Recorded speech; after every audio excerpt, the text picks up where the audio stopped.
महामार्गाचा 1 किलोमीटरचा खर्च 78 कोटीचा आहे, तर शक्तीपीठाचा अपेक्षित खर्च 107 कोटीचा आहे. म्हणजे हा त्याच्यापेक्षाही प्रचंड महागडा आहे.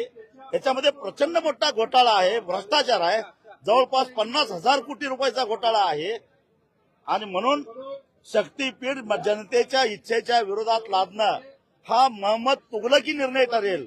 आणि मोहम्मद तुघलकासारखं वागू नका फडणवीस साहेब, तुम्ही यशवंतराव चव्हाणांच्यासारखं वागा, एवढंच माझं मुख्यमंत्र्यांना सांगणं आहे. आम्ही रस्ता बनवणार आहोत, आम्ही रस्ता आम्हाला लादायचा नाहीये असं मुख्यमंत्री आणि शेतकऱ्यांना आम्ही 5 पट भाव देतो आहे. अनेक गावांमध्ये सभा देखील झालेल्या आहेत आणि शेतकरी तयार आहेत. इथं शेतकरी जमीनच द्यायला तयार नाही तर तुम्ही देणारे कोण?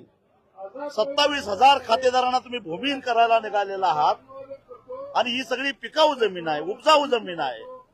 आणि मग असं असताना शेतकऱ्याची इच्छा नसताना आणि सध्या या रस्त्याची गरज नसताना हा रस्ता नेमका तुम्ही कुणासाठी करताय या प्रश्नाचं उत्तर द्या. आज जेवढे शेतकरी आलेले आहेत त्याच्यात कितपत शेतकरी हा रस्ता व्हावा यासाठी थोड्या दिवसात येणार आहेत असं फक्त येताना त्यांनी आपला 7-12 घेऊन यावा आणि त्यांच्या शेतातून रस्ता जातोय का हे आम्ही नकाशातनं